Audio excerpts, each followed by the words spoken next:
위대한 전환이라고 하는 제목으로 하나님의 말씀 증거하도록 하겠습니다. 설교 제목이 조금 거창하죠. 위대한 전환. 조금 제가 생각할 때도 거창합니다. 여러분, 전환이라고 하는 말이 어떤 뜻입니까? 위대한 전환이라고 했는데, 전환이라고 하는 말은 쉽게 말하면 바꾼다라고 하는 거예요. 체인지 된다라고 하는 그런 뜻이지요. 그러니까 무언가를 바꾼다라고 얘기할 때 두 가지 중에 하나일 것입니다.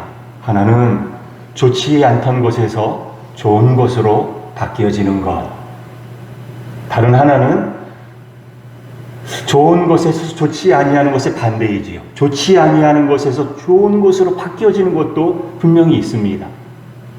자, 그런데 여기에서 위대한 전환이라고 했으니까 어떤 뜻인지를 아마 여러분들 다들 짐작하시리라 믿습니다. 좋은 의미이지 뭐죠. 좋지 아니했던 곳에서 좋은 쪽으로 변하고 바뀌어지는 것. 사랑하는 여러분, 저는 앞으로 여러분들을 통하여서 여러분들 주변에 이러한 좋은 변화가 일어날 수 있기를 주님의 이름으로 축원합니다. 여러분들을 통해서 아름다운 변화가 중요한 것이거든요. 아름다운 변화가 가정마다, 교회마다, 여러분 일터, 직장마다 이렇게 아름답게 변화될 수 있는 은혜가 앞으로 계속 이루어질 수 있기를 다시 한번 주님의 이름으로 축원합니다. 자, 그러기 위해서는 우리가 한번 좋은 이해를 찾아보는 것도 나쁘지 않다고 생각을 합니다. 여러분, 한국 기독교 역사를 보면 1884년 4월에 아펜셀러, 언더우드 그 두 선교사님이 재물포항에 발을 내디딤으로 인하여서 그 당시 조선 땅이지요. 우리나라가 복음화가 이제 시작이 된 것으로 알려지고 있습니다. 그날로부터 1884년으로부터 1945년 해방 전까지 이 땅에 약 1,500여 명의 선교사님들이 들어와서 활동한 것으로 알려져 있습니다. 그분들은 세 가지 선교 방법을 고수를 했습니다. 복음, 교육, 의료. 이 세 가지 선교 방법으로 참 가난하게 짝이 없는, 그 당시에 있어서 참 불쌍하게 짝이 없는 조선인들, 우리 조선 사람들을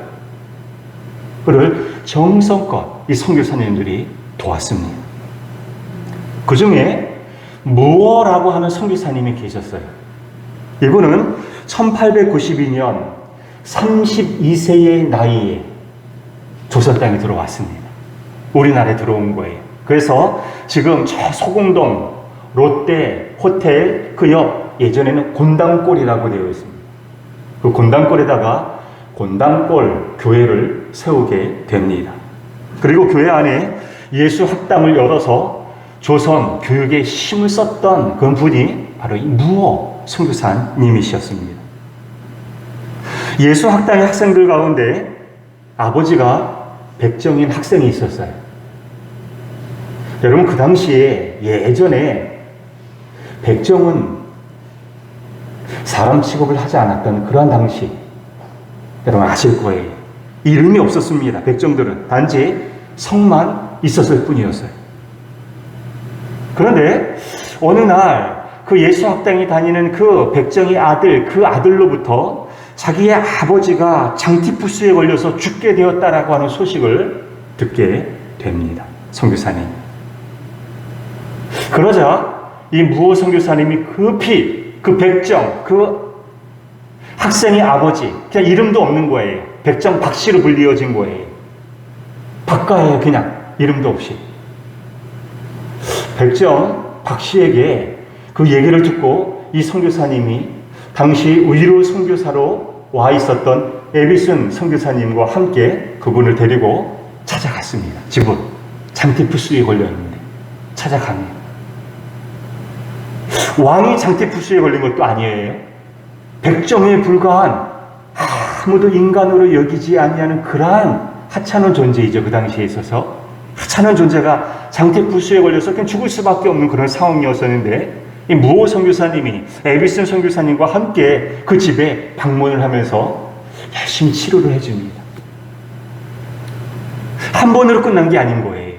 계속해서 틈나는 대로 그 집을 방문을 해서 열심히 간호한 끝에 결국 그 백정 박 씨가 장티푸스에서 이제 빠져나올 수가 있었어요.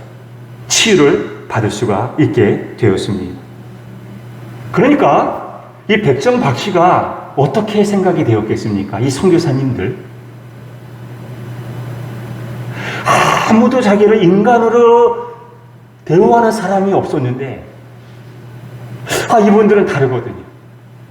자신들도 장티푸스에 걸릴 수도 있음에도 불구하고 그런 위험 감수하고 수시로 와서 자기를 정성껏 돌본 거예요. 그래서 자기가 고침을 받게 되었던 것이지. 그래서 이 무호 선교사님의 그 헌신, 그 사랑, 그 열심, 그 섬김, 감동을 받습니다. 감동을 받고 무호 선교사님이 심호하는 그 곤단골 교회에 이분이 주일날 이 백정 박 씨가 가게 됩니다. 여러분, 백정 박 씨가, 백정이 이제 들어오는 거예요. 그 당시에는 생각할 수가 없었죠.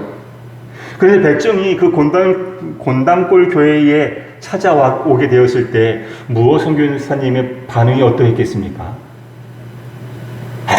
저런 같지도 않은 인간이 이 교회에 감히 그런 이미 전에 와? 질책했겠습니까? 아니었겠죠. 주님의 사랑으로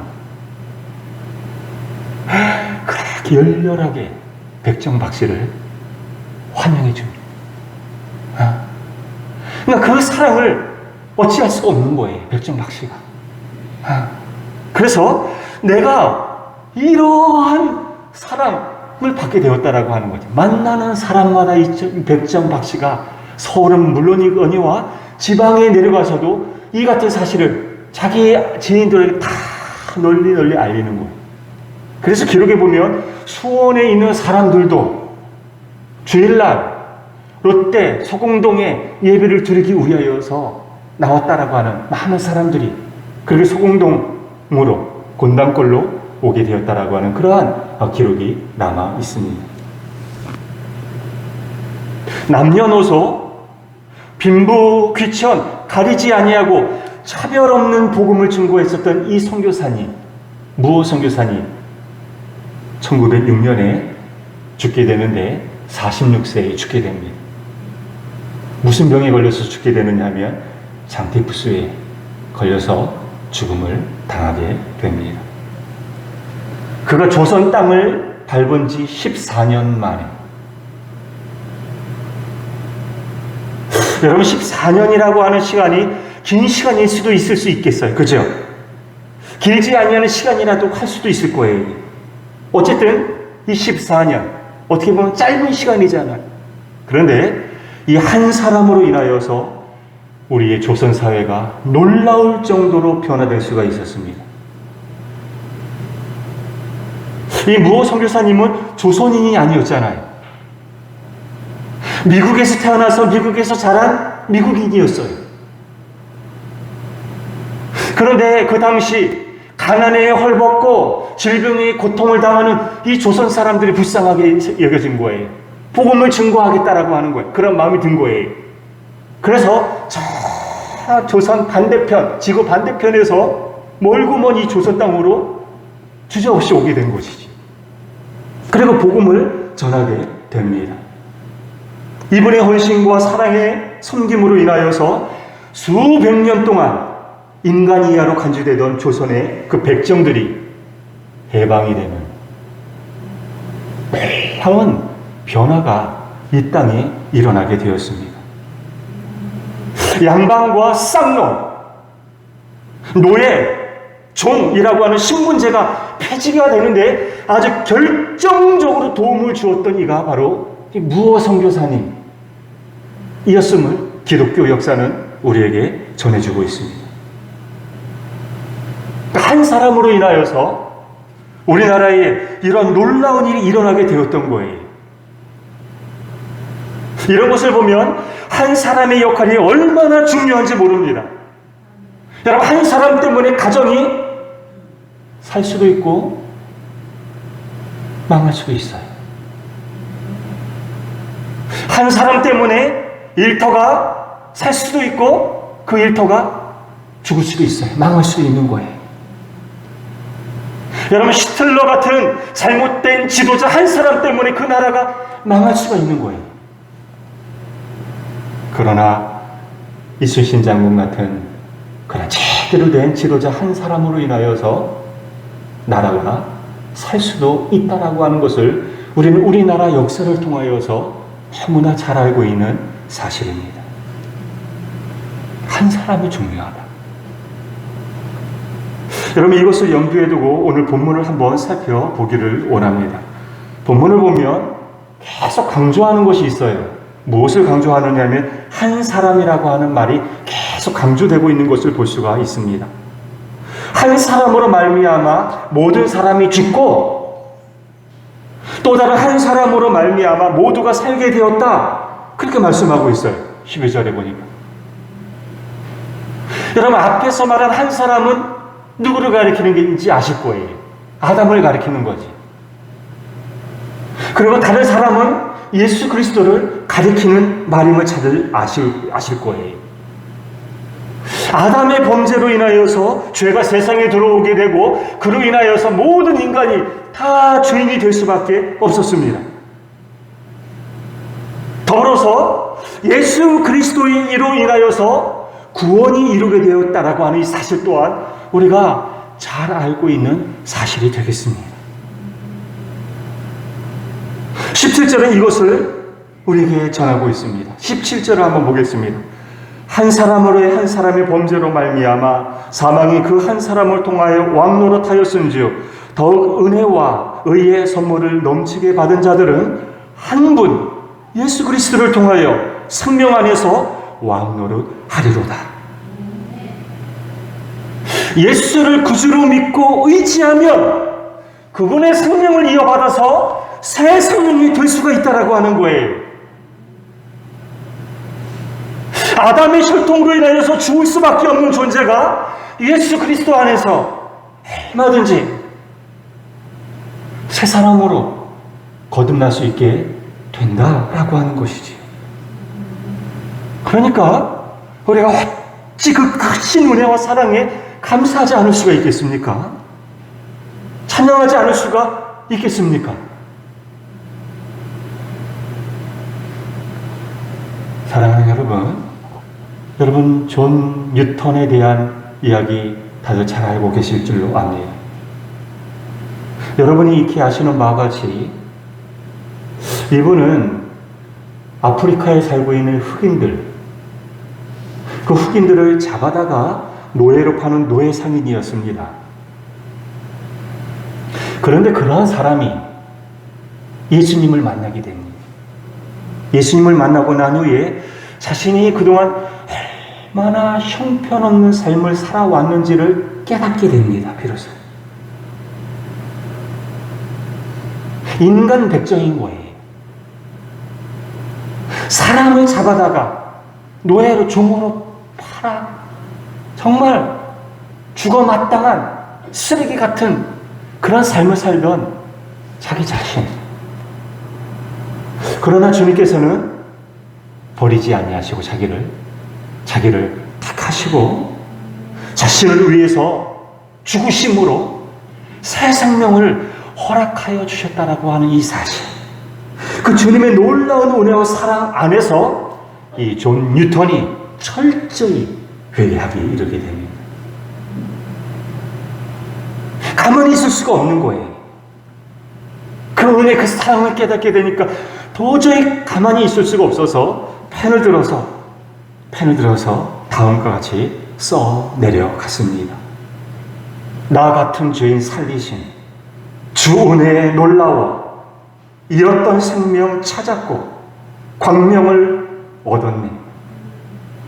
큰 죄악에서 건지신 주 은혜 고마워. 나 처음 믿은 그 시간 귀하고 또 귀하다. 우리가 잘 알고 있는 찬송가 305장 나 같은 죄인 살리신이라고 하는 찬송이 이렇게 해서 세상에 나오게 되었던 것입니다. 나 같은 큰 죄인을 살리시고 불러주셨으니까 어찌 주님의 은혜에 놀랍지 않을 수 있겠는가? 어찌 가만히 있을 수 있겠는가? 그 은혜를 생각하니까 지복할 수가 없었던 거예요. 그런데 여러분, 존 뉴턴 한 사람에게만 이러한 것이 해당이 되는 일이겠습니까? 우리에게는 해당이 되는 것이 아닙니까? 여러분 어떻게 생각하십니까? 아니잖아요. 우리들도 다 여기에 해당이 되잖아요. 나 같은 죄인, 더럽게 짝이 없는 죄인, 나를 위해서 주님께서 십자가를 지시고 나를 불러주시고 택해주셔서 여기 있게 하시고 아버지라고 부를 수 있는 놀라운 특권을, 은혜를 우리도 입은 사람들이 아닙니까? 따라서 그의 고백이 바로 우리 자신들의 고백이 되어야 되는 줄로 믿습니다. 여러분, 우리 인간은 어떠한 존재입니까? 유한한 존재이잖아요. 모르겠습니다. 제가 어쨌든 세상적으로, 인간적으로 볼 때 그렇다는 얘기죠. 제가 우리 나이 드신 권사님보다 더 빨리 갈 수도 있는 거예요. 그러나 제가 이렇게 새벽이라든지 아니면 평상시 이렇게 보게 되면, 수요일 날이라든지 주일 이렇게 예배 때 보게 되면, 참 그 자리, 믿음의 자리, 기도의 자리 지켜주시는 그 우리 노인, 그 어르신들, 연로하신 우리 권사님, 집사님, 그런 분들 보면 참 좋아요. 얼마나 좋은지 모릅니다. 한편으로는 그런 생각이 들어요. 이분들이 떠나면 이 교회는 어떻게 되지? 괜히 걱정인 거죠. 하나님께서 새로운 또 인물들 보내주셔서 그 자리 채워주실 터인데, 인간적으로 때때로 그런 생각이 들어요. 늘 새벽마다 일찍 일어나서 불 켜고 이 성전을 밝혀주시는 권사님, 수요일날 다리가 아픔에도 불구하고 몇 번씩 쉬었다가도 그래도 이 낮에 이 자리에 모여서 예배를 드리시다가 돌아가시는 권사님들의 뒷모습을 바라보면 가슴 뭉클해질 때가 많아요.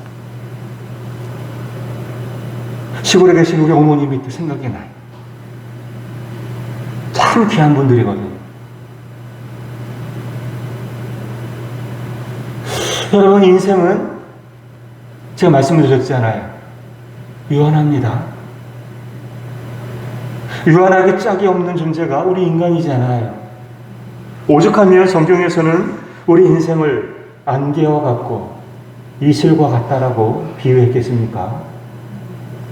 아니, 심지어 그림자에 비유하기도 했습니다.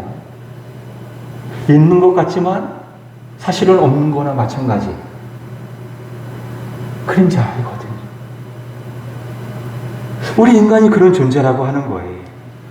여러분, 우리 인생이 이것이 전부라고 한다면 얼마나 더럽고 얼마나 허망한 존재일까요? 만일 그게 전부라고 한다면 우리는 이 자리에 나와 앉아있을 필요가 없는 거예요. 왜요?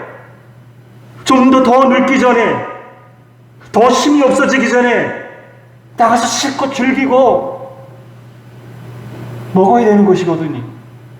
누려야 되는 것이거든요. 그게 맞는 것이거든요.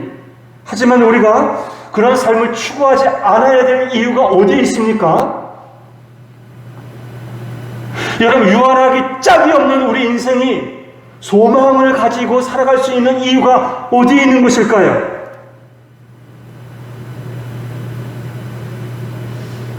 우리 21절을 통해서 그 답을 함께 찾아볼 수 있기를 바랍니다.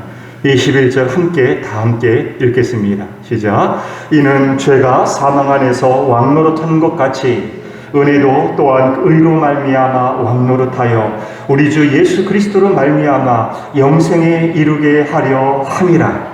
아멘. 여기 보면 영생이라고 하는 말이 나옵니다. 하나님께서 우리에게 주신 복은 이 세상에서만 누릴 수 있는 복이 아니라고 하는 거예요. 영생인 거예요.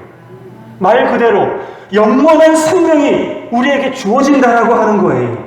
그것을 위해서 예수 그리스도께서 우리에게 오신 것이잖아요. 하나님께서 독생성자를 우리에게 보내주신 것이잖아요. 그래서 나 같은 죄인 살리신 이 찬송에서 뉴턴의 고백이 어떻게 이어지게 됩니까? 이제껏 내가 산 것도 주님의 은혜라. 또 나를 장차 본향에 인도해 주시리. 4절입니다. 거기서 우리 영원히 주님의 은혜로 해처럼 밝게 살면서 주 찬양하리라. 사랑하는 여러분, 이 일을 이루어 주신 분이 누구십니까? 누구로 인하여서 우리가 그런 복을 누릴 수 있게 되었습니까? 예수 그리스도 한 분이시잖아요. 그분, 그 한 사람. 그렇다면 이제 우리는 어떻게 살아야 될까요? 앞에서 살펴보았던 무호 선교사님처럼, 존 뉴턴처럼, 바울 사도처럼 우리도 변화되어야 될 줄로 믿습니다. 그렇게 빛과 소금이 되어서 이 시대, 이 세상을 우리는 묵묵히 복음을 전하는 삶을 살아야 되는 줄로 믿습니다. 그래서 그런 우리를 통하여서 우리의 가정이 변화되고 우리 일터가 새로워지고 이 나라, 이 교회가 전환될 수 있는 아름다운 변화가 나타날 수 있게 되기를 간절히 바랍니다. 이 위대한 전환과 이 아름다운 변화가 여러분들을 통하여서 앞으로 여러분의 삶 가운데 힘있게 일어날 수 있기를 주님의 이름으로 간절히 축원합니다. 아멘.